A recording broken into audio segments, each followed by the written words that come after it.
Ada 3 hal yang sangat diinginkan oleh manusia. Manusia tuh pasti ingin bahagia, tidak ada yang mau sengsara. Manusia ingin mulia, tidak mau hina. Dan manusia ingin selamat, tidak mau celaka. Betul? Tapi tidak banyak orang yang tahu bagaimana rahasianya. Hidup bahagia, hidup mulia, hidup selamat. Al-Quran sudah memberitahu resepnya, sederhana resepnya. Surat An-Nahl ayat 97.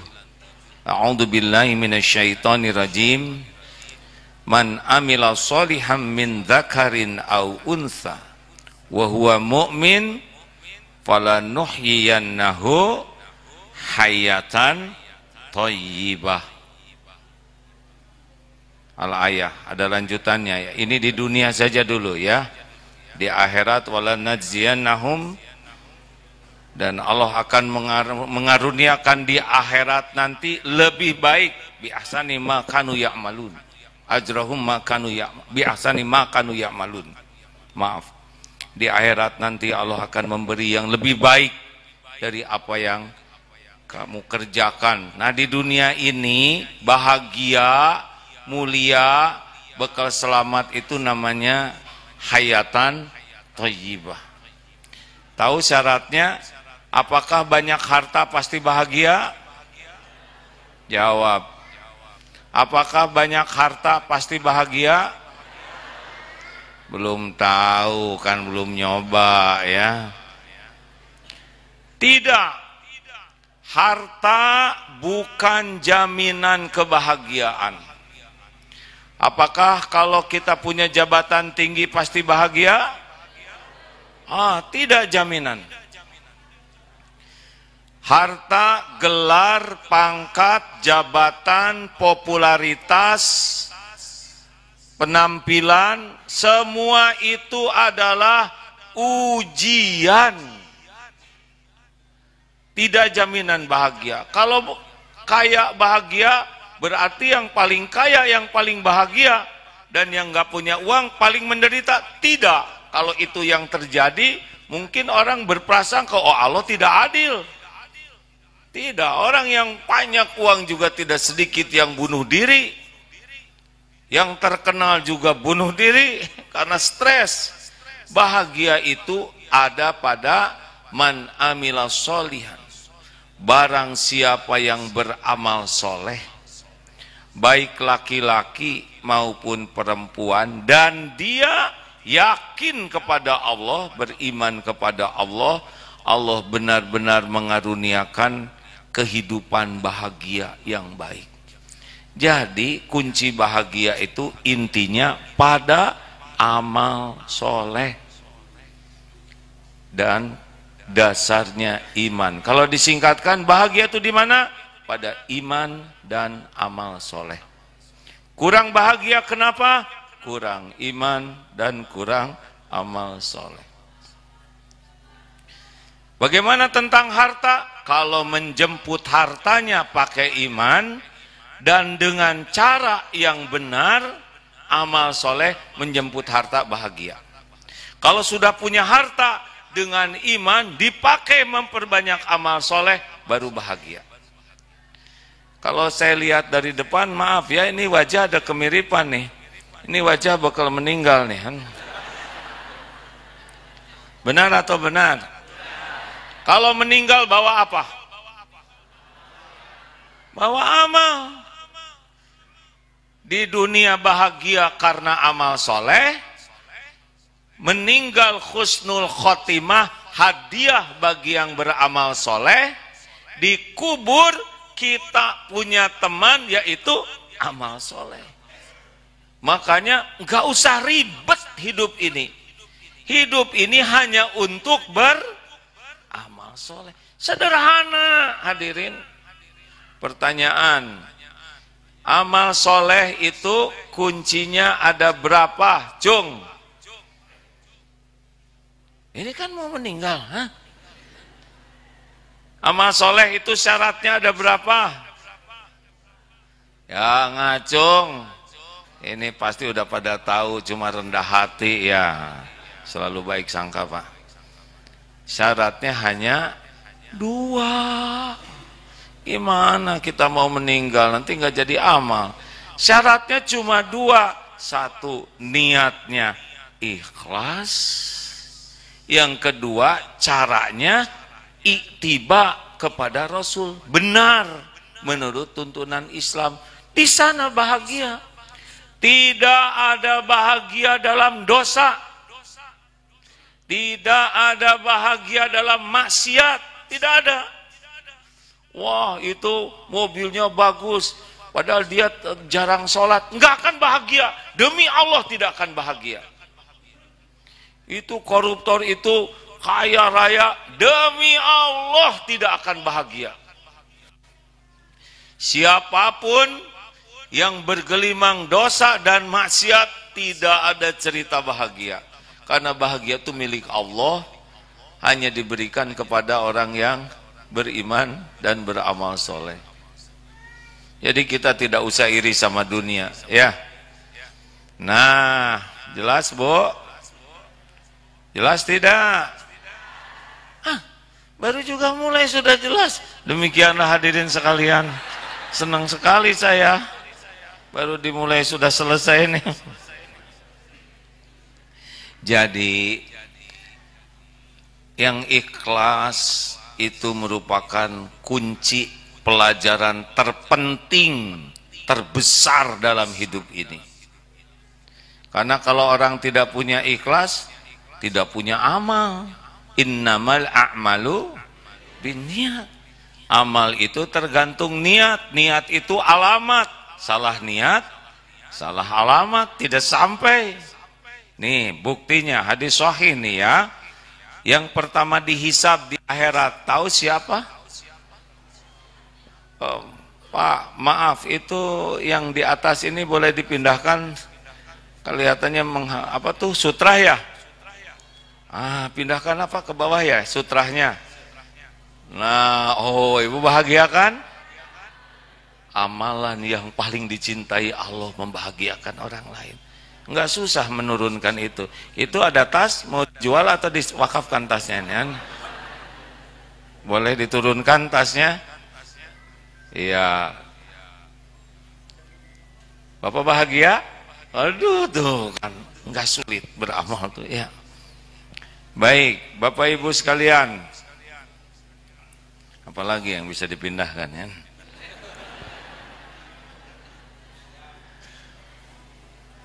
Jadi pelajaran apa yang terpenting dalam hidup ini dan latihan apa? Latihan ikhlas.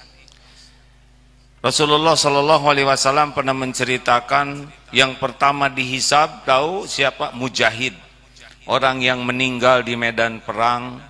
Ketika di akhirat dihisab, ditampakkan amal karunia Allah dan dia mengakuinya. Apa yang kau lakukan? Ya Allah, saya sudah jihad fisabilillah sampai saya mati di medan perang. Saya lakukan ini karena Engkau. Allah Maha tahu segala isi hati. Wa huwa alimum bidatis sudur. Allah berfirman begini, kadzab, dusta kamu, bohong. Kamu berjuang karena ingin dianggap pemberani, pahlawan.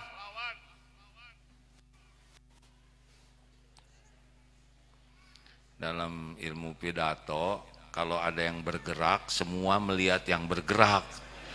Jadi saya mau sehebat apapun teriak, nggak ada yang lihat saya. Lihat yang ini. Ada dari mana? Dari tadi ya.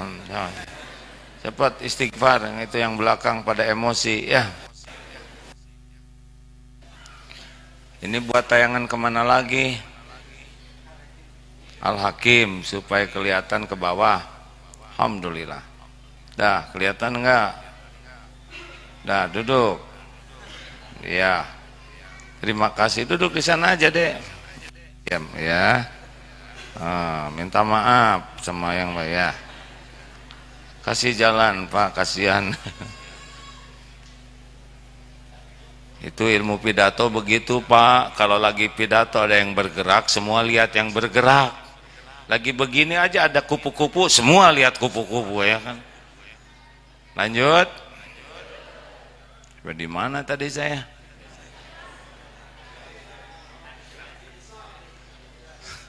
Mujahid telat ya. Kadzab, dusta kamu. Allah tahu semua niat. Ternyata dia niatnya ingin dipuji sebagai pemberani, sebagai pahlawan, dan orang-orang sudah menganggap dia pemberani, pejuang, tapi Allah menganggap dia pendusta. Tahu apa akibatnya? Diseret, tertelungkup, masuk neraka. Tidak kurang pedulinya ke agama, tidak kurang perjuangannya, tidak kurang pengorbanannya sampai mati, tidak kurang pengakuannya. Yang kurang satu saja. Apa? Niatnya ternyata dia ingin dipuji orang, ingin cari kedudukan di sisi orang. Tahu yang kedua dihisab nanti? Orang yang belajar agama dan mendakwahkannya, belajar Quran dan membacanya, itu yang kedua dihisab. Saya mohon maaf ya, mungkin di sini ada para ustadz, ulama. Mungkin nanti, maaf ya, semoga Allah menyayangi Ustadz Abdul Somad, tapi itu yang kedua dihisab tuh. Ustadz maaf kalau don't menyimak tayangan ini nanti ya. Ustadz Adi Hidayat itu kedua tuh. Pasti Aagim ya kan. Nggak kuat saudara pengen saya dihisab ya. Sama. Ada yang masuk surga dengan kedudukan tinggi karena ilmu agama dan dakwahnya. Tapi ada yang Allah berfirman, kadzab, dusta kamu. Kamu belajar agama dan dakwah karena ingin disebut alim, ingin disebut ustadz, kiai beken, ingin disebut ulama, dai kondang. Dusta kamu, diseret, tertelungkup jadi ahli neraka. Tidak kurang ilmu agamanya, tidak kurang dalilnya, tidak kurang dakwahnya, yang kurang satu saja. Apanya? Yang dicari ternyata bukan Allah dari dakwah itu. Dicarinya adalah kekaguman orang, pujian orang, bangga disebut dai, senang diundang ke sana sini, bangga ketika banyak yang dengar. Allah tidak suka. Termasuk yang baca Quran, ada yang masuk neraka, padahal tahsinnya sempurna, hafalannya banyak, suaranya merdu. Kenapa? Karena lebih suka disebut qori, qori'ah, hafiz, hafizah. Dusta, diseret, tertelungkup. Kenapa? Tidak kurang agamanya, tidak kurang baca Qur'annya, hafalannya, kurang satu saja. Apa? Hatinya. Senang banget cari kedudukan di hati manusia. Tahu yang ketiga dihisab adalah dermawan. Ada orang yang sedekah, terus sedekah, sedekah kemana-mana. Ketika di akhirat ditampakkan nikmat, dia mengakuinya. Apa yang kau lakukan? Tidak ada satupun kesempatan sedekah kecuali saya sedekah. Saya lakukan karena engkau ya Allah. Allah tahu segala isi hati. Kadzab, dusta kamu.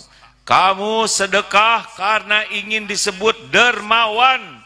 Dan demikianlah orang-orang menyebutmu di dunia ini sebagai dermawan. Di sisi Allah tidak. Diseret dalam dan terlungkup, masuk neraka. Padahal dermawan luar biasa. Kenapa? Hatinya lebih menikmati penilaian orang, pujian orang, kekaguman orang. Ini petaka. Apakah kalau kita berbuat baik, kita pasti bahagia? Jawab hadirin, jangan bikin saya emosi, udah malam ya. Apakah kalau kita berbuat baik pasti bahagia? Tadi kan syaratnya dua, niat dan benar. Kalau Tidak, gini aja lah daripada kita berdebat. Gini. Bu, kalau ibu masak untuk suami, Pak, ini hari Ahad nih, besok ya, ceritanya, surprise, Pak, saya udah masak masakan spesial untuk sarapan kita pagi ini. Ini adalah masakan kesukaan Papa. Suami langsung begini, aduh, ibu kok nggak bilang-bilang? Namanya juga surprise, masa bilang-bilang? Emang kenapa, Pak? Pagi ini saya udah ada janji sama teman-teman sepedahan, mau makan bubur sama-sama. Jujur, Bu, jangan langsung solehah, yang asli dulu ya. Gimana perasaan ibu? Udah masak, suami ternyata punya janji. Jujur, gimana? Diam lelaki. Apa, Bu? Kecewa, terus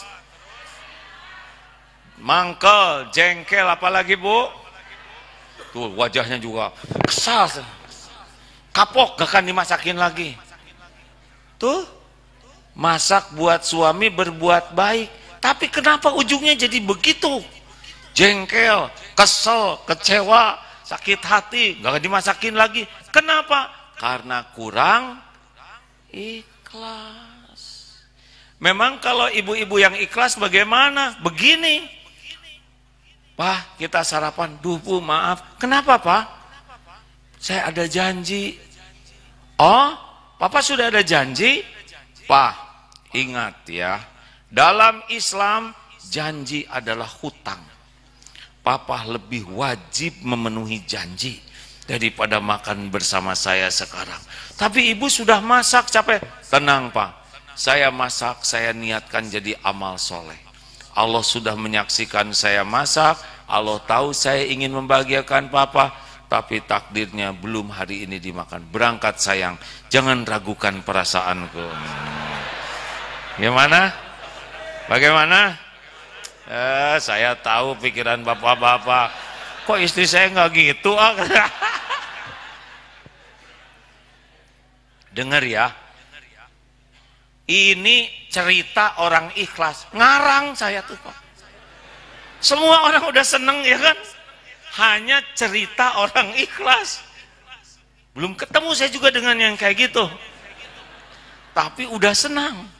Apalagi kalau kita ketemu orang ikhlas, auranya tuh beda. Orang ikhlas tuh hatinya tenang, bahagia, lapang, menyebar. Kenapa Rasulullah kalau sahabatnya berjumpa semua senang? Karena Rasul orang ikhlas. Orang ikhlas itu beda auranya, menyebar, membuat kita senang berjumpa dengannya. Ketemu orang ikhlas lebih bahagia, apalagi kalau kita yang jadi orang ikhlas. Masya Allah, selesailah ribet-ribet itu. Bu, kenapa jadi bengong begitu? Makanya udahlah, nggak usah terlalu pusing dengan dunia ini. Kita kerja keras dan sebagainya, tapi niatnya sebagai amal soleh.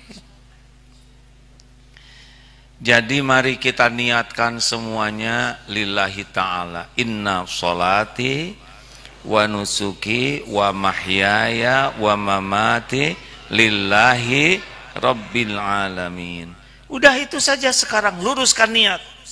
Beda rasanya kalau sudah lurus niat. Bangun tidur, lalu kita ke toilet, bersih-bersih, mandi, kalau mau mandi sebelum tahajud, niatkan, ya Allah, saya berniat membersihkan diri ini karena Engkau.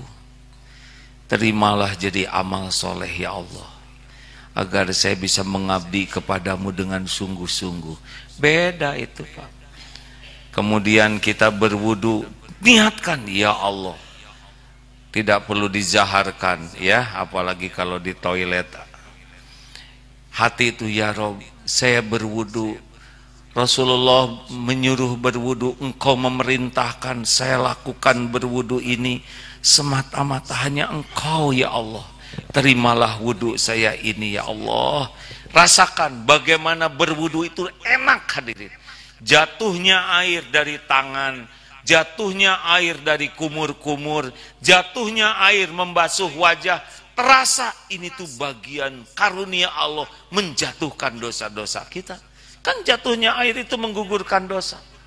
Sempurnakan tanpa harus berlebihan. Coba sedikit orang yang berwudu dengan niat cari ridho Allah. Kalau niatnya cari ridho Allah, wudu bekal bagus, bekal enak Pak. Coba saja rasakan. Ya Allah, saya niat Engkau memerintahkan wudu, Rasulullah memberi contoh, saya lakukan ini karena Engkau ya Allah. Wudu itu kan penggugur dosa. Jarang Pak orang melakukannya. Kalau orang tidak jelas niatnya, pasti wudunya keceplek, asal aja. Mau sholat, bulatkan di hati, ya Allah, saya niat tahajud. Semoga Engkau ridho. Terimalah tahajud saya ini ya Allah. Itu beda dengan orang yang mengerjakan sholat. Apa bedanya mengerjakan sholat dengan mendirikan sholat? Bedanya dari niat. Orang mengerjakan sholat, udah belum Fatihahnya? Kayaknya udah sih, udah agak lama, pasti udah deh. Allahu Akbar. Begitu dia ngomong sendiri. Tidak jarang lagi ruku baca at-tahiyat, baru tahu sadar ketika telunjuk, salah. Sami Allahu liman hamidah. Berapa banyak kita sholat dan kita tidak menyadari kita sedang sholat, betul? Lebih firman subhanallah subhanallah subhanallah lebih firman namanya dunia Fatimah jungnya wadini Allah subhanallah subhanallah Allah barakatuh barakatuh salawatu. Apa ini? Apa itu? Rugi. Kita belum tentu panjang umur. Padahal hidup ini hanya nunggu waktu sholat. Hidup ini nunggu waktu sholat. Subuh kita tunggu. Sudah selesai subuh, kita tunggu sholat duhur sambil kita isi dengan amal soleh lainnya. Apakah amal soleh ngurus keluarga? Apakah amal soleh berdagang? Apakah amal soleh ngantor? Apakah amal soleh belajar, ngajar? Itu amal soleh. Nanti duhur, sholat lagi, tunggu lagi waktu asar dengan amal soleh yang lain. Ya begitulah hidup. Hidup ini kan wa ma khalaqtul jinna wal ins illa liya'budun. Tiadalah sekali-kali kuciptakan jin dan manusia kecuali untuk beribadah kepada Allah. Tentang rezeki, tenang. Kita diciptakan lengkap dengan rezeki kita. Jangan takut tidak ada rezeki. Takutlah tidak jadi amal soleh rezeki kita. Halo? Ini serius hadirin. Kita capek-capek mikirin yang udah dijanjikan oleh Allah. Kita ini diciptakan, ini sedikit mengulang ya. Dari sholat nanti kita terusin. Dengar dulu. Bagi yang cemas-cemas tentang rezeki, tenang. Waktu kita di rahim ibu, ingat tidak? Enggak. Masa ingat di rahim? Rezeki kita ada atau tidak? Jawab. Ada atau tidak? Cukup atau tidak? Mana yang hebat? Janin cari rezeki, rezeki ngedeketin janin. Jawab. Janin nyari rezeki atau rezeki ngedeketin janin? Boro-boro mikirin rezeki, otaknya juga belum jadi, rezekinya udah ada. Sebelum otak ini jadi, rezeki udah ada Pak. Bertemunya sel telur dengan sperma itu pasti pakai energi, ada tenaganya, itu ada rezekinya. Sampai kita 9 bulan di rahim, nggak bisa kemana-mana, rezeki yang datangin. Lahir ke dunia, jadi bayi. Waktu kita bayi, rezeki kita ada atau tidak? Langsung ibu mengeluarkan air susu. Dari air susu, wah, membesar, rambut, gigi tumbuh. Tapi ada bayi yang ibunya melahirkan tidak mengeluarkan air susu. Gimana tuh nasib bayi itu? Ayo. Gimana? Sapi, hadirin. Sapi yang mengeluarkan. Jadi mana yang ngedeketin? Bayi ngedeketin sapi atau sapi ngedeketin bayi? Jawab. Hah? Coba dipikir, masa yang gini aja? Jadi yang jelas gimana ini?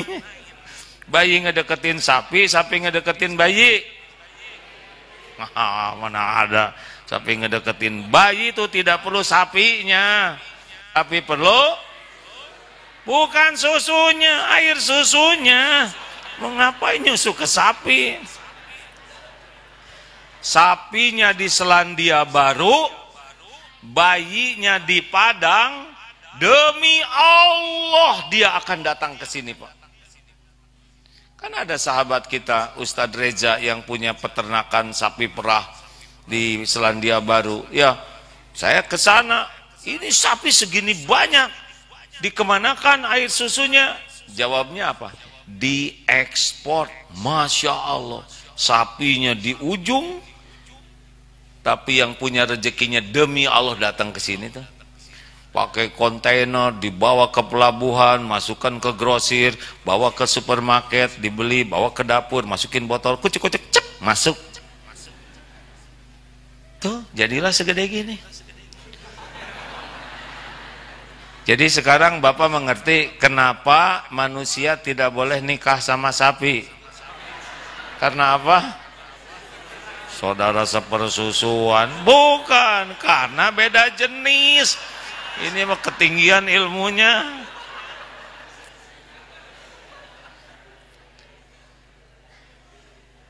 Nih Pak, saya umur sekarang mau masuk 62 tahun. Tiap hari minum. 62 tahun. Tidak pernah tahu mata airnya di mana. Siapa yang nimba, siapa yang mensterilkan, pH-nya jadi 7. Demi Allah datang tuh. Barusan saya dijamu, sambil saya lihat meja makan. Ya Allah, engkau datangkan ke sini kepala ikan, Pak. Aduh, itu saya tidak tahu izin tidak kepada orang tua ikan yang anaknya terbunuh itu. Ikan mati, Pak, gara-gara ada saya. Belum lagi karedok tadi. Kacangnya dari mana, garamnya dari samudra mana, terasinya dari mana, asamnya dari gunung mana, cabenya ngumpul di meja. Demi Allah tiap hari kita dijamu oleh Allah seperti itu. Benar? Benar atau benar? Puluhan tahun masa masih curiga terus, ha? Masa curiga? Gak mungkin kita curiga ke Allah. Rezeki itu urusan Allah. Urusan kita tuh jadi amal atau tidak. Jangan takut tidak punya rezeki, tapi takut tidak punya jujur, tidak punya benar dalam niat dan cara ngejemput rezeki. Itu kerjaan kita. Jangan takut tidak punya rezeki, takut tidak punya syukur kalau dikasih oleh Allah. Dikasih rezeki itu pasti, tapi syukur itu amal kita. Kita menderita bukan kurang rezeki, Pak, kurang syukur. Benar? Sibuk aja mikirin yang enggak ada. Wah, rugi nih. Kenapa rugi? Harusnya saya untung 7 juta, tapi sekarang cuma untung 3 juta. Kata siapa harusnya 7 juta? Ngarang, kalau belum ada, belum jadi rezeki. Kita mah ya harusnya. Kan ada yang kayak gitu, Pak. Kita harusnya untung 20 juta. Kata siapa? Kalau Allah mau ngasih 3 juta, ya 3 juta yang datang. Yang nggak ada jangan dianggap sudah rezekimu. Kan ada tuh, Pak, yang harusnya saya dapat uang. Kata siapa? Kalau udah waktunya dapat, ya dapat segitu. Tapi ya kita hobinya ngarang, bukan mensyukuri yang ada, tapi sibuk aja dengan yang tidak ada, ya kan? Jangan takut tidak punya rezeki, takutlah tidak punya sabar ketika Allah memang sedang nahan rezeki kita sesuka Allah. Kayak COVID kemarin, wah bisnis kami rugi. Apa rugi? Sok tahu. Tapi usaha kami jadi untungnya sedikit, ya emang bagiannya segitu. Kemarin itu COVID itu bagian mantap namanya, makan tabungan, ya. Tapi tabungan saya habis, berarti manset, makan aset. Jual sepeda, jual HP, nggak apa-apa. Waktunya jual, jual aja. Dulu juga lahir nggak bawa HP, benar? Relax saja. Kalau lagi bikin sulit, ya kerja yang bagus, banyak tobat, nikmati aja kesulitan. Tuh buktinya COVID nggak jelas pada kemana si virus, ya kan? Ya kan? Bingung semuanya juga kemana dia. Jangan sotoy, biasa aja. Giliran diambil oleh Allah, ya udah, nggak apa-apa. Tukang parkir banyak mobil tuh nggak pernah sombong. Ganti-ganti nggak takabur. Diambil sampai habis nggak menderita. Tuh belajar. Harusnya kan tukang parkir tuh bertubi-tubi diambil mobilnya, tenang aja, karena bukan punya dia, ya kan?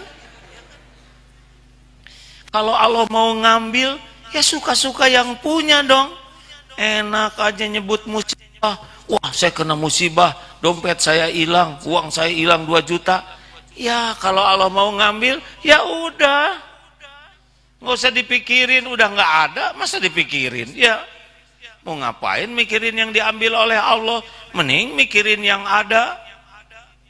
Halo? Coba kalau dompet hilang, sabar atau syukur? Ya, takut salah jawab dia, ha? Nyebut syukur takut hilang betulan. Nyebut sabar takut salah. Ayo, kalau dompet hilang, sabar atau syukur? Ya sabar dan bersyukur. Benar. Banyak mana kalau dompet hilang? Banyak sabarnya, banyak syukurnya. Jawab. Ini berat nih. Gini caranya. Kalau dompet hilang, lihatnya yang nggak hilang. Alhamdulillah, yang hilang cuma dompetnya aja, nggak dengan celananya. Gitu. Bagaimana kalau hilang dengan celananya? Alhamdulillah, untung saya nggak kebawa gitu.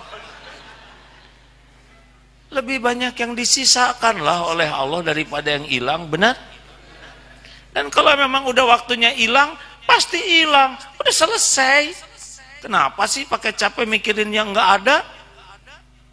Piring pecah, udah waktunya. Nih kacamata ada waktunya dia pecah nih Pak. Emang mau nempel terus umur hidup? Ada waktunya pindah-pindah, ban meletus, udah pasti rezeki tukang tambal ban. Gembira kita itu, alhamdulillah. Kenapa kok Pak gembira ban meletus? Berarti kita bagi-bagi rezeki dengan tukang tambal ban. Saudara kita happy. Udah nyampe ke sana, Pak, ada berapa bocornya? Hanya 1 Pak. Tambahin dong, ya. Kita kan suka minta tambah, benar. Berapa ini Pak? 30.000. Bayar 50.000. Nambah sendiri nggak akan bisa, benar? Alhamdulillah. Kata yang tukang tambal ban, ya Allah, ini motor sejujurnya jelek, tapi yang punyanya bagus akhlaknya. Ganti ya Allah motornya dengan motor bagus. Tuh, doanya diijabah. Bapak nanti ada rezekinya dapat motor bagus. Daripada meletus lagi dasar motor jelek, diinjak masuk kaki dia ke dalam jari-jari, ya nggak? Infeksi, tetanus, diamputasi lah. Sudahlah, nikmati hidup ini, benar? Kalau lagi diambil rezekinya oleh Allah, ya yang punyanya juga Allah. Ngapain sih nyebut musibah? Si itu pinjam uang ke saya, tapi dia nggak mulangin. Ya udah, syukurin yang ada. Mau ngapain mikirin uang yang nggak ada? Namanya juga untung, bukan kita yang pinjem ke orang. Halo? Ya jadi gimana dong, Ya tagih baik-baik. Kalau belum bisa beri ke lapangan. Kalau dia udah nggak berdaya, halal, beres. Enak aja ngomong gitu. Ya enak, saya kan ceramah, ya kan. Ya terserahlah kalau mau menderita. Mau ngapain dunia ini bikin stres, ya kan? Rasulullah SAW tuh kalau punya hasil gonimah, Rasul tuh kaya raya Pak. 1/5 dari gonimah itu kan untuk Rasulullah. Ada orang datang mau emas, bukan dipilih dulu emasnya yang kecil-kecil ini. Nih, enggak, Rasul ambil. Sedekah tuh Rasul nggak pernah dihitung-hitung model kita. Kita masuk ke saku, raba-raba dulu, tarik. Makanya hidup cerita tuh, karena kita tuh benar-benar lengket sama dunia nih, Gak usah, biasa-biasa aja sama dunia ini, ya. Cuman mampir aja, jangan lengket sama dunia ini.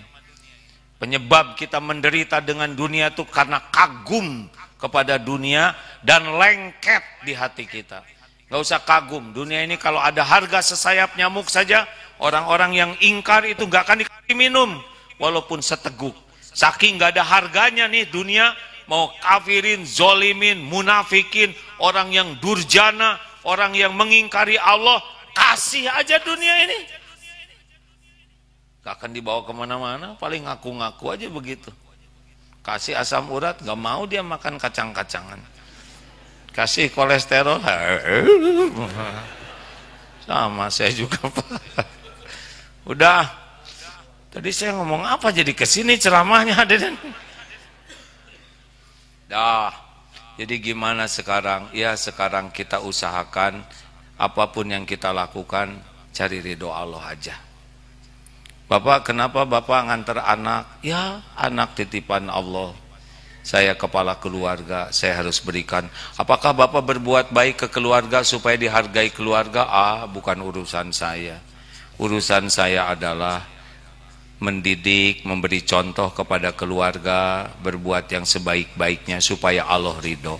Saya tidak bisa membuat istri jadi solehah, tidak bisa membuat anak jadi soleh, tidak mungkin. Saya tidak sanggup membulak-balik hati. Yang kuasa menyolehkan itu hanya Allah. Tugas kita jadi orang tua itu bukan menyolehkan anak, menyolehkan diri sendiri. Sambil ikhtiar memohon kepada Allah, anak-anak jadi soleh, soleha. Begitu Pak. Bapak nggak bisa ngotot, kamu harus soleh. Gimana nyolehin anak? Nyolehin diri aja nggak bisa. Kakek. Kalau nyebut kakek itu doa supaya panjang umur ya. Oh jadi gembira. Lah iya, kita ini lelaki dulu sebagai kepala keluarga, kenapa kita bekerja?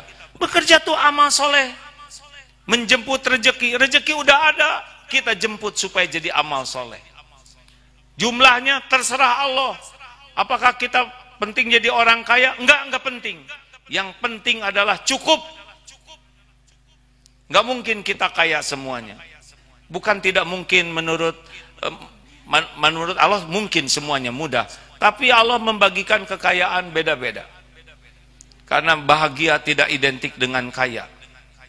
Kalau bagi kita tuh yang penting tiap perlu, bukan ada, cukup. Ada juga kalau nggak cukup stres Pak. Perlu 2 juta, ada 2.000, stres. Udah, kita niatkan kerja, ya Allah saya bekerja semoga Engkau ridho. Datang ke kantor lebih awal, disiplin. Bapak kok disiplin banget sih? Pengen jadi karyawan teladan? Gak ada urusan. Saya disebut karyawan teladan, gak ada urusan. Saya bekerja sebaik mungkin karena Allah memerintahkan. Wa ahsinu innallaha yuhibbul muhsinin. Surat Al-Baqarah 291. Dan berbuat baiklah kalian. Sempurnakan, profesional kalian. Karena Allah mencintai orang yang profesional. Kita disiplin bukan untuk gaji. Kita jujur bukan untuk karir. Untuk apa? Allah nyuruh. Nanti gimana dong perkara karir Bapak? Kecil karir. Terserah Allah. Yang penting kerja saya jadi amal soleh. 8 jam kerja jadi amal soleh. Tapi gaji sedikit, gak ada masalah. Gaji sedikit, yang penting penghasilan besar. Yang penting cukup. Allah ngasih rezeki nggak harus lewat gaji aja. Kalau ngandelin gaji, udah dari dulu juga udah pada meninggal nih, kelaparan. Banyak yang nggak punya gaji, tetap aja hidup. Benar? Benar atau benar? Tenang, Pak, kerja tuh untuk amal soleh. Jangan kerja untuk karir, jangan kerja untuk penghargaan, jangan kerja untuk jabatan. Kerja itu supaya Allah ridho. Ini teman saya, junior saya, sekarang dia naik jabatan, ya nggak apa-apa. Sesuka Allah naikin siapa yang Allah kehendaki. Ya, nggak ada urusan kita dengan iri dengki. Kita fokus aja, kerja benar, niat benar, diberi nikmat kita bersyukur, diuji kita bersabar, diambil kita ridho. Ayo saja kita anteng, bahagia tuh di kantor. Dan Allah akan mencukupi nanti. Enak Pak, nggak ada ribetnya. Nggak ada iri dengki. Mau ngapain iri dengki? Allah ngebagiin sesuka Allah, kenapa kita yang uring-uringan? Benar? Tetangga mau dikasih mobil baru, ya udah. Kenapa Bapak yang jadi melotot? Temen naik pangkat, ibu naik tensi, apa-apaan? Nggak nyambung begini. Karena ada yang begitu Pak. Ingat zaman SMA, anak-anakku sekalian, nilai terbaik di kelas ini diperoleh oleh pelajar Fulan dengan nilai 85. Hah? Dia 85? Gak mungkin, gak mungkin. Ada yang gak rela, aneh. Gak mungkin dia 85, pasti guru gak adil nih. Oh anak-anakku sekalian, ibu salah nilai. Tuh kan, apa kata gue juga? Gak mungkin, gak mungkin. Bukan 85, 95. Di belakang tuh terlentang dia. Aneh. Orang nilainya naik, dia tensinya naik. Ngapain juga kita dengki-dengkian, ya? Halo? Kayak besok mau pilpres, biasa aja, tenang, jangan tegang. Mau ngapain tegang? Pertama, bukan saudara, capresnya ya kan? Yang kedua, kita belum tentu hidup lagi. Februari ya, tahun depan, ya kan? Mungkin Desember pada mati kita ini. Yang ketiga, Tuhan kita itu Allah, bukan presiden. Mau siapapun presidennya, tetap saja yang menjamin kita adalah Allah. Karena takdirnya kita di Indonesia kayak gini, mau milih, niatkan aja jadi amal soleh. Kira-kira mana? Terserah saudara, pelajari saja akhlaknya. Kemudian istiqoroh. Bismillahirrahmanirrahim, ya Allah, karena episode di Indonesia begini, ya saya niat jadi amal soleh. Bismillah, cos, beres. Udah gitu, ya udah nggak usah dibahas. Siapapun nanti yang jadi, ya terserah Allah. Karena jabatan presiden itu bukan tanda kemuliaan, tapi tanda beratnya ujian. Bayangin. 270 juta nanti harus dipertanggungjawabkan. Makanya saran saya, nggak usah mau Bapak jadi presiden. Siapa yang mau milih, ya kan? Jabatannya sebentar. Makanya siapapun nanti yang jadi presiden di antara 3 itu, tetap kita doakan kebaikan. Nggak ada ruginya ngedoakan. Nggak boleh kita sebel-sebelan. Mau ngapain juga? Aduh, langsung wajahnya cerah. Tidak ada lagi kecebong dan kampret. Karena sudah bersatu, namanya kecepret. Dah lah, saya puas ngomongin hadirin. Saya nggak rela lah bangsa kita, umat jadi berpecah belah hanya karena urusan beres sebentar kok Pak. Udah ganti-ganti presiden udah sering, betul? Kalau kita ingin bahagia, selamat, dekat aja dengan Allah. pemilik langit dan bumi.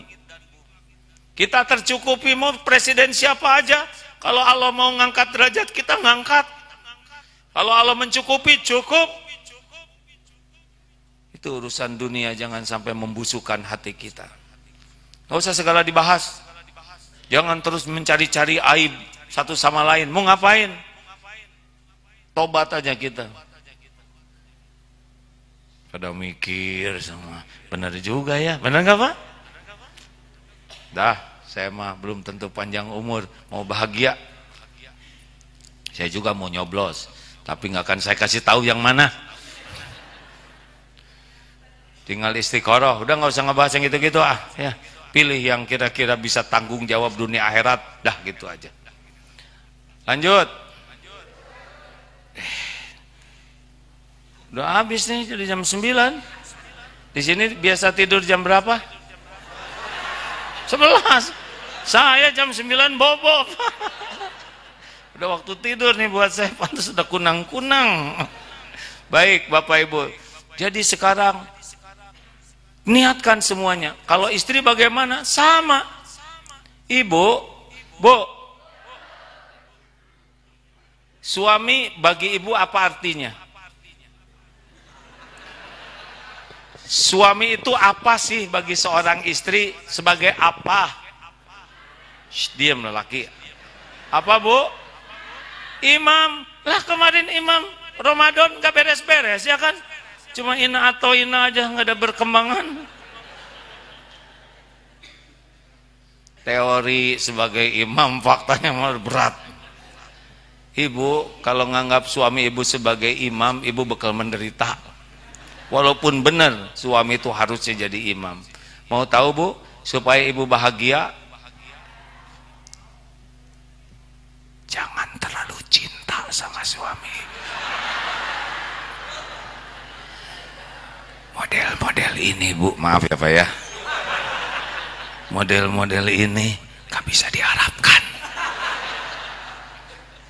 Boro-boro ngebahagiain istri, ngebahagiaan diri sendiri aja susah di wajah-wajah. Wajah-wajah ruwet. Bu, mau bahagia? Suami itu sebagai ladang amal. Pegang itu. Kebaikan suami, ibu syukuri. Amal soleh itu bagi ibu. Ibu dapat kebaikan. Kekurangan dan kesalahan suami, ibu bersabar. Dan ibu bantu suami jadi lebih baik, itu pahala buat ibu. Jadi kelebihan dan kekurangan semuanya jadi pahala buat istri kalau diniatkan jadi amal soleh. Ibu nggak bisa ngebulak-balik hati suami. Ibu pengen disayang suami, pengen disayang suami. Jawab. Pengen dicintai suami. Gimana caranya? Sebutin. Bingung dia, lihat, bingung, mikir. Coba sebutin gimana caranya supaya dicintai suami, sebutkan. Dandan, gak ngepek. Caranya Bu, kalau ingin suami ibu sayang ke ibu, ibu harus jadi orang yang disayang Allah. Cuma Allah yang bisa membulak-balik hati suami. Ibu mau centil, mau genit, enggak ngepek Bu. Tapi kalau ibu melakukan kebaikan sebagai seorang istri, ikhlas. Masaknya ikhlas, saya masak untuk suami karena engkau ya Allah, semoga engkau ridho. Saya dandan, semoga engkau ridho. Perkara suami mau ngelirik atau tidak, mau muji atau tidak, itu urusan amal suami. Urusan ibu dandan supaya Allah ridho. Coba, apakah boleh seorang wanita dandan? Bolehkah seorang wanita ingin kelihatan cantik? Untuk siapa? Suami siapa? Jadi emosi saya Pak. Yang benar Bu, ibu kalau di rumah pakai daster lepet, keluar dandan ya nggak? Ya udahlah Pak, pasrah aja Pak. Saya tuh inginnya istri saya tuh solehah. udah solehah, rupawan, baik hati, hafizoh, gimana ya? Justru yang itu kan nggak mau sama bapak, Pak. Terima yang ada. Jadi kan pahala sabar. Bu, Ibu, udahlah nggak usah ngarap apa-apa dari suami. Namanya juga nggak bisa diharapkan ya. Jadi gimana? Berbuat baik aja, lakukan aja. Tapi suami saya nggak menghargai, gak apa-apa. Yang penting Allah nerima jadi amal soleh. Nanti ada waktunya, Pak. Ada saatnya Allah membulak-balik hati suami. Sabar aja, lakukan aja terus. Tiap detik saya udah berbuat, saya disalahkan suami terus. Pahala sabar, Bu. Berguguran dosa ibu. Tenang aja. Semua letihnya, semua sakitnya, semua capeknya, semuanya ada catatannya di sisi Allah kalau ikhlas. Sama kita juga lelaki, Pak. Gak usah kita ngarap-ngarap ingin disebut suami sejati, pejuang. Gak usah. Kita jadi lelaki terbaik dalam pandangan Allah, cukup. Istri saya suka ngebanding-banding sama suami tetangga, gak apa-apa. Jadi tetangganya juga nggak akan mau sama dia ya. Nggak usah sakit hati. Tadi saya cerita nih, ada seorang bapak-bapak syekh umur 70 tahun tapi fresh, segar, awet muda. Ditanya, Syekh, apa sih rahasianya? Kok bisa awet muda, segar, sehat terus? Rahasianya cuma satu. Apa? Saya itu tidak suka berargu, tidak suka berdebat. Sederhana saja. Hah? Masa sih? Hanya dengan tidak berdebat, kemudian jadi sehat, jadi awet muda? Bagaimana mungkin? Saya setuju dengan saudara, setuju. Beres ya nggak? Namanya juga tidak suka berdebat ya nggak? Makanya di keluarga udah, Pak, gak usah berdebat sama istri tuh, Pak. Udah setuju aja. Bapak ini gimana sih? Jadi suami harusnya jadi tulang punggung, harusnya jadi contoh, malah kayak gini. Iya, Bu. Saya setuju dengan pendapatnya. Setuju. Dari kemarin setuju. Ini niru ceramah si Agim ya. Benar, Ibu benar, Bu. Udahlah. Mau ngapain? Kita yang penting itu jadi orang baik kok, Pak. Orang mau menghargai kebaikan kita atau tidak terserah, bukan urusan kita. Kita udah berbuat, orang berterima kasih atau tidak, bukan urusan kita. Orang lain mau balas budi atau tidak, itu urusan dia.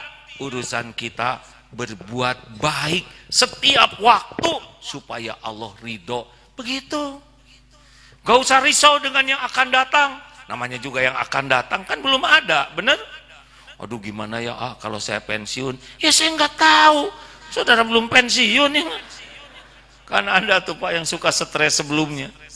Lagi kuliah semester 3, gimana ya kalau saya kuliah nanti dapat kerjaan atau enggak? Ya saya nggak tahu. Saudara baru semester 3. Bagaimana? Jangan-jangan saya nggak dapat kerjaan? Jangan ngarang. Sekarang aja kuliah yang benar, ibadah yang benar, akhlak yang benar. Besok lusa Allah yang ngatur.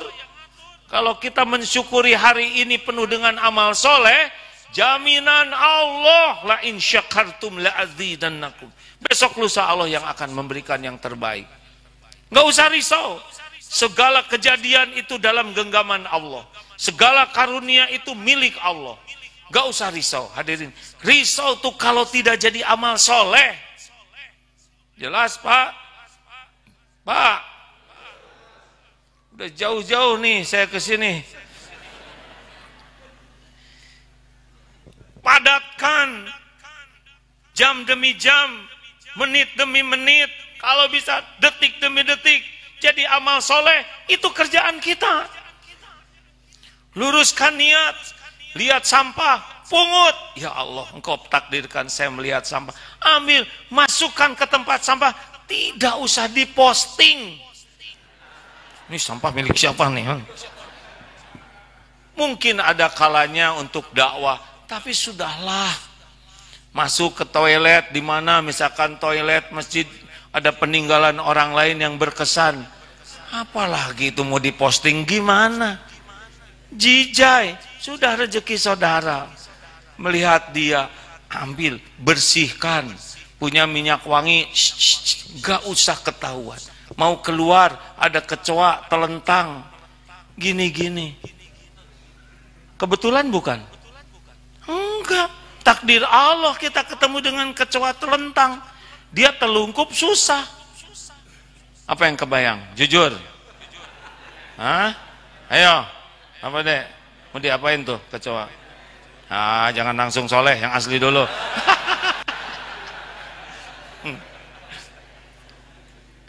Balikinlah, siapa tahu dia mau nikah di ruang sebelah, ya kan? Atau mungkin dia orang tua yang baru melahirkan. Kita nggak tahu, ya kan? Kecoa kan makhluk Allah juga. Dia bertasbih. Takdirnya kita melihat dia cuman satu, nggak bisa telungkup. Kenapa nggak kita tolong? Siapa tahu itu yang membuat kita dibayarin utangnya. Karena kita ikhlas waktu itu. Kebetulan HP ketinggalan jadi nggak bisa posting. Ini posting nih menghancurkan amal loh hadirin. Kalau nggak hati-hati, ya kan? Asik lah hadirin. Udah, hidup ini hanya buat sibuk beramal aja. Cari terus kayak pakai radar di sini. Apa yang bisa kita lakukan? Lihat orang lain, senyumlah. Senyum itu sedekah. Tapi saya senyum, dia nggak ngebalas. Biarin, bibir kita kan yang ini. Kenapa kita mikirin bibir orang? Aneh.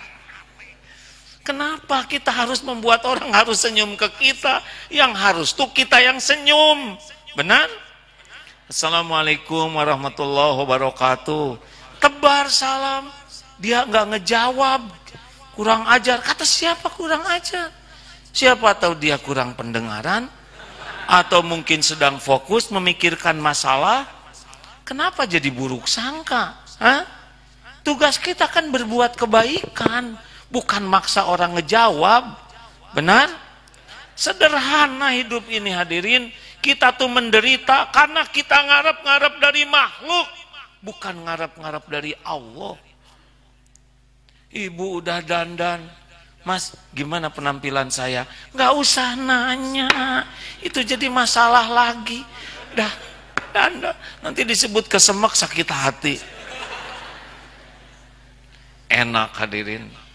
Terus saja kita dimanapun ada yang kita pikiran yang baik, bicara yang baik, nggak usah segala ditanya kalau nggak jadi amal soleh.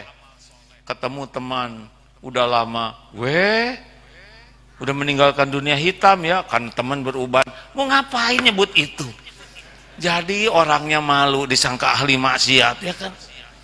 Udah, nggak usah rewel, nggak usah segala nanya, nggak usah segala diceritain, tidak usah segala ingin tahu kalau tidak jadi amal soleh. Kita tidak usah ingin tahu tetangga beli itu dari mana, nyicil berapa, mau apa? Bang, turunin bang, amal soleh itu siapa lagi yang naikin ini? Tadi udah di bawah, naik sendiri ya. Jangan sia-siakan amal sekecil apapun hadirin. Siapa tahu beliau ridho, bahagia, dan membuat Allah ridho ke kita. Udahlah, nggak usah ribet. Kita kalau ditraktir seneng, salah. Seneng tuh nraktir. Jajan sama-sama, giliran mau bayar, aduh saya ke belakang dulu. Habis. Tinggal seorang zolim. Justru orang takwa tuh hobinya, kesenangannya alladzina yunfikuna fis-sarra'i wad-dharra. Kita yang bayarin. Gimana dong kalau uang kita habis? Besok ada lagi rezeki itu. Emang berhenti gitu kalau uang habis hari ini? Ini kan dari dulu udah sering habis uang, ya kan? Benar? Kenapa sih ke Allah tuh ragu-ragu aja? Yang kita pikir dalam hidup tuh perintah Allah. Bukan apa yang sudah dijamin oleh Allah. Tenang hadirin, tenang. Tapi saya tuh suka sakit hati oleh masa lalu. Mau ngapain lagi ingat masa lalu? Nggak ada kerjaan. Dulu saya punya rumah itu, sekarang udah dijual. Ya udah, itu udah bukan rezekimu lagi, ngapain dipikirin? Si itu dulu aslinya mau naksir sama saya, tapi enggak jadi. Namanya juga bukan jodoh.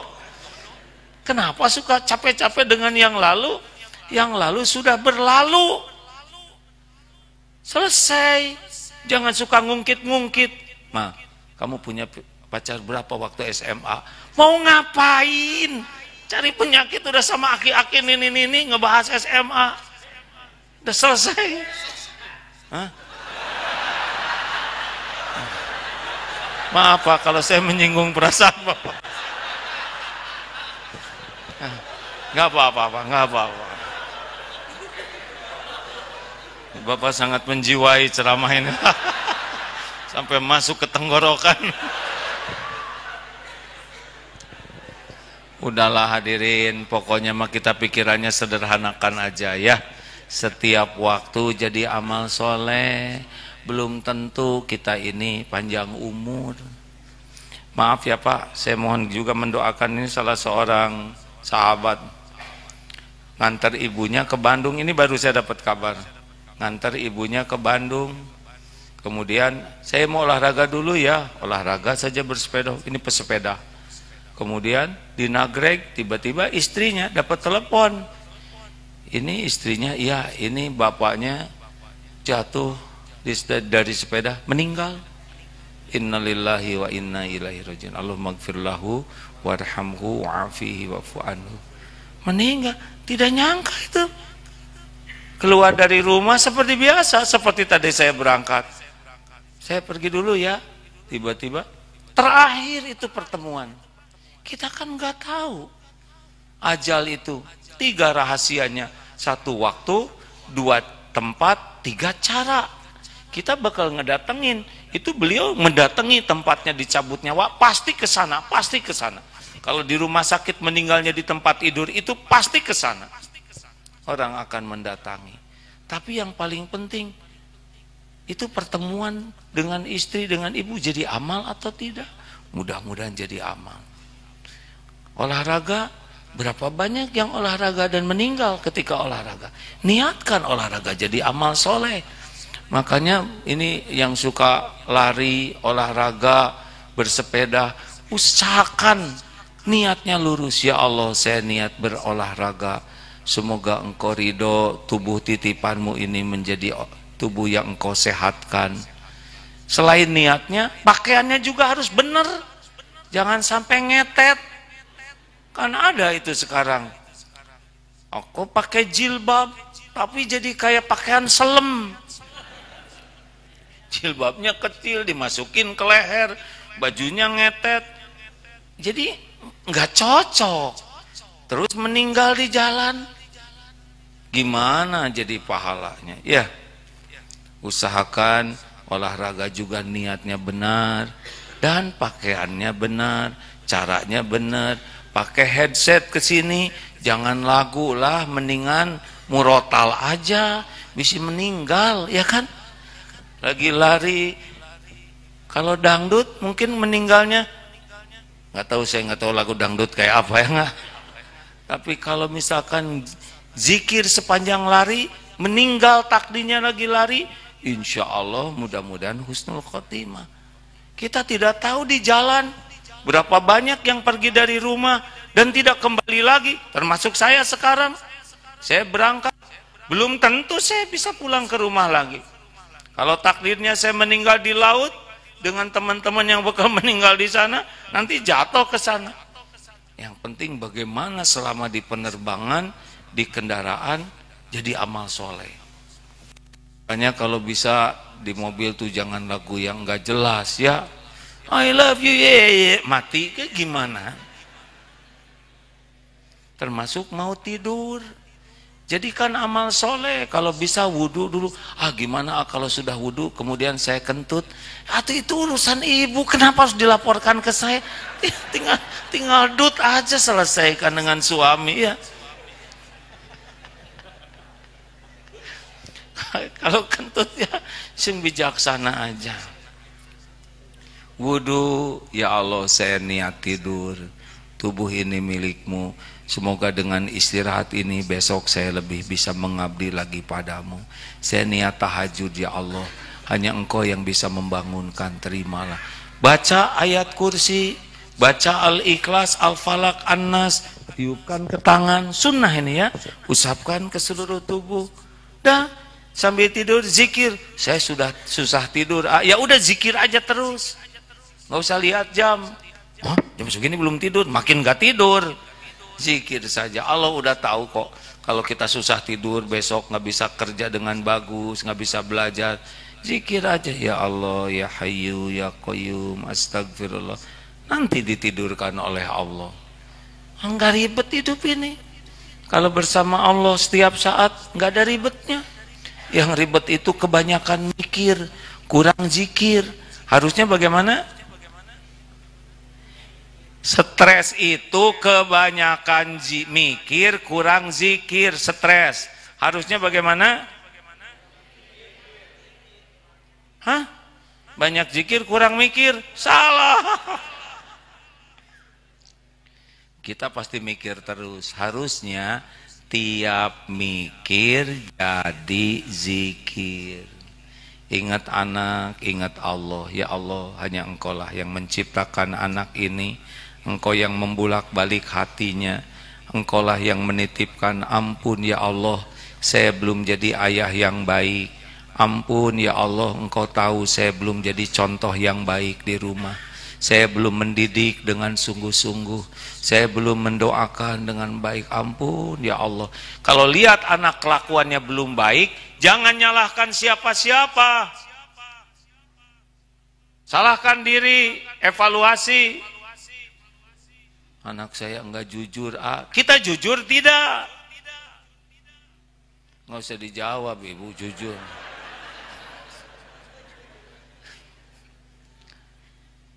Bapak ingin istri ramah pak? Pak, udah bapak aja yang ramah ya kan? Ya saya udah ramah, tapi istri saya judes. Ya biarin, itu pilihannya. Ya tapi saya juga gimana? Udah baik aja terus. Kalau ikhlas, nanti Allah ngebulak-balik hati. Nggak bisa pak kita ngebulak-balik hati siapapun. Ini saya ceramah gini, apa yang bisa saya lakukan? Saya ngebulak-balik hati bapak-bapak, ibu-ibu, gimana? Tahu juga enggak hatinya di mana? Enggak bisa. Saya begini tuh hanya niat jadi amal soleh aja. Mudah-mudahan Allah nerima dengan ilmu yang segini, penyampaian yang kayak gini. Semoga Allah ridho, selesai di sana. Selebihnya Allah yang memasukkan ke hati bapak ibu, Allah yang membulak-balik hati. Apa yang bisa saya lakukan cobaan? Cuman begini aja bunyi-bunyiannya. Gitu hidup ini. Nah, sederhana, pulang sana jadi orang baik aja terus ya. Kalau mau merokok niatkan jadi amal soleh. Gimana caranya? Susah ya kan. Kalau mau merokok ya Allah, rokok ini kata para ahli racun. Buatlah hati saya tidak suka ngerokok. Buatlah sing pahit. Udah gitu masukin aja, direndam ke ini ke gayung, selesai merokoknya, beres ya. Tiap mau beli rokok, ya Allah, pasti nanti dihisab di akhirat. Saya sehari 2 bungkus kali 25 jadi 50.000, sebulan 1,5 juta, setahun kali 12 berapa? Duh, tolong berapa? 1,5 juta kali 12, saya udah lama ngitung yang kecil-kecil. Oh. Berapa? 18 juta? Tuh, yang ngerokok itu 18 juta setahun. Setahun tuh 2 bungkus sehari, 18 juta. Jumatan berapa? 2.000. Sebulan 8.000. Setahun 96.000. Merokok 18 juta. Gimana nanti di akhirat tuh? Nah, saya emang gak nyebut halal haram, pakailah ya. Ya Allah ampun, belasan juta saya bakar sia-sia paru-paru saya rusak, saya juga ngeracunin orang lain, astagfirullah, amal solehnya matiin, buang, uang buat beli rokok sedekahkan, coba nanti hilang rasa pengennya. Gimana dong tetangga saya ada yang ngejelek-jelekin saya. Emang kita jelek, apa sih masalahnya? Nabi Muhammad aja yang mulia, ada yang menghina, masa kita hina betulan gak dihina ya gak? Saudara mau apa? Orang kelakuan kita ngaco, sholat gak pernah khusyuk, ngerti juga enggak, ngaji jarang, giliran ngaji juga enggak ngerti, diamalkan enggak, ikut ke pengajian yang enggak rubah, yang rubah itu adalah seragamnya, kelakuannya tetap, yang meningkat itu cicilannya. Gimana? Mau pengen dihargai gimana? Kita kan saat ini dihargai orang bukan karena mulia, karena Allah aja nutupin kebusukan, kejelekan, aib dan kekurangan kita. Coba kalau kita dihina orang, dengerin penghinaannya, gak ada apa-apanya, gak ada apa-apanya dibanding kehinaan kita yang aslinya. Mau ngapain sakit hati? Dihina itu penggugur dosa, sarana kita bisa tobat, sarana kita bisa melatih sabar, sarana kita bisa memaafkan, sarana kita bisa mendoakan kebaikan, jadi amal soleh. Apa yang pantas kita dipuji? Enggak pantas. Saudara tahu kenapa Agim diundang ke sini? Tahu nggak? Karena dua hal. Satu, Allah ngasih casing, katanya ini kiai, katanya. Dan yang kedua, karena Allah menutupi dosa, aib, kejelekan, kekurangan orang ini. Cuman itu yang menyebabkan saya datang ke sini, hadirin. Kalau dibuka aib saya, bubar ini. Beneran. Makanya tadi saya dijemput pakai mobil, aduh saya malu dipakai mobil polisi. Aduh, jangan ketahuan. Sama-sama bayar pajak, tapi yang lain susah. Saya tadi dibantu, dimudahkan, bukan karena mulia, karena Allah tutupin aib aja. Makanya kalau ada orang yang berbuat kurang baik ke kita, jangan busuk hati, ya. Jadi karena amal soleh. Jelas? Ini saya cuman iklan aja. Hidup ini sederhana, hadirin. Hidup ini menderita karena kurang ikhlas dan tidak benar. Terus kenapa ya begitu? Karena kita kurang ilmu, belajarnya kurang sungguh-sungguh, udah belajar juga belum tentu diamalin, itu penyebabnya. Baca Quran kita jarang tahu artinya, itu penyebabnya. Fatihah juga belum tentu ngerti kita, ya kan? Ayat kursi satu ayat, banyak yang baca, banyak yang hafal, tapi nggak ngerti. Padahal di sana Asmaul Husna begitu banyak. Ayolah Pak, baca Quran dengan artinya. Takdir sekarang kita udah takdir di zaman ini. Sekarang tiap umat Islam punya Al-Quran dalam genggamannya. Punya Al-Quran di sini. Ayo belajar di sini lebih banyak. Ya, jangan cuma lihat maksiat nggak ada bahagianya. Sia-sia nggak ada bahagianya. Cari ceramah para ulama yang ikhlas, ulama yang benar-benar yakin ke Allah, ulama yang ilmunya benar-benar hanya untuk mengabdi ke Allah. Kemudian baca Quran dengan terjemahnya. Ini saya udah sejam lebih nih, pada manteng aja kayak gini ngelihat, ya nggak? Kenapa coba? Kenapa? Karena saudara ngerti bahasa yang saya omongin, ya kan? Coba saya dari tadi ceramah pakai bahasa Rusia, pasti bubar. Kenapa Bapak Ibu cari imam Ramadan yang pendek-pendek? Karena nggak ngerti. Ini manusia bodoh, banyak dosa, bicaranya sudah didengar begini. Tidak bisa dibandingkan dengan Al-Quran, kalamullah. Kalau Bapak Ibu sering mendengar terjemah Quran dan terjemahnya, membaca Quran dan itu luar biasa. Banyak orang non-Islam yang tadinya benci ke Islam, mau merusak Islam, membaca terjemah Quran, hasilnya jatuh cinta, dapat hidayah, jadi Islam, membela Islam dan bahagia dalam Islam. Kenapa? Ngerti baca terjemahnya.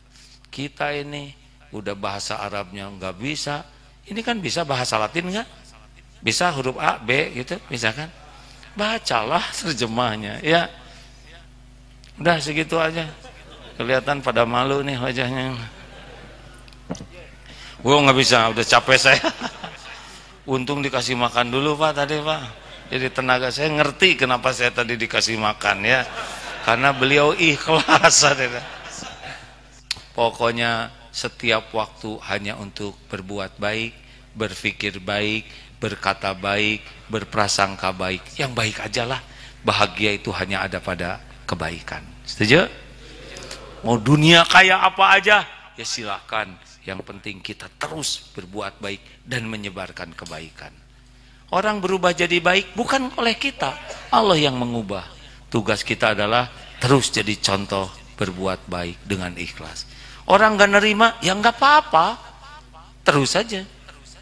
Anak belum nurut, gak apa-apa, terus aja. Sampai kapan? Anak saya udah gede, terus aja sampai kita mati berbuat baik. Karena berbuat baik itu amal soleh. Nanti ada waktunya Allah membalas yang paling tepat waktunya. Terima kasih hadirin sekalian. Saya terakhir ke Padang 2009 ya. Gak ada yang ingat ya, nggak apa-apa. Kalau udah tua kan begini Pak. Ciri orang udah tua itu ada berapa? Ada 3. 1, mudah lupa. Nah yang kedua dan ketiga saya lupa. Seneng ya. Udah insya Allah semoga ada takdir saya bisa silaturahim lagi ke sini ya. Masya Allah ini masjid indah barokah. Masya Allah, alhamdulillah. Doakan kalau sholat di sini ya. Yang jadi jalan. Ini masjid sudah tertulis di Lauh Mahfud dulu sebelum diciptakan kita. Di tempat ini akan ada masjid indah. Nah yang beruntung itu yang kepilih jadi jalan. Nah, kita doakan supaya diberikan keikhlasan, supaya jadi amal ya. Terima kasih Bapak Ibu yang baik. Besok saya subuh nggak usah datang lah, sudah ceramah yang ini aja ya. Besok di Masjid Raya Sumatera Barat. Di mana tuh? Sholat subuh berjamaah. Kalau materi ini keluar lagi dikit nggak usah so tahu. Ini yang semalam diam ya. Itu namanya dengki ya. Diam aja, syukurin. Udahlah hidup mah rileks saja ya. Sungguh-sungguh kerja, sungguh-sungguh belajar, sungguh-sungguh mengurus keluarga, tapi Allah, cukup Allah.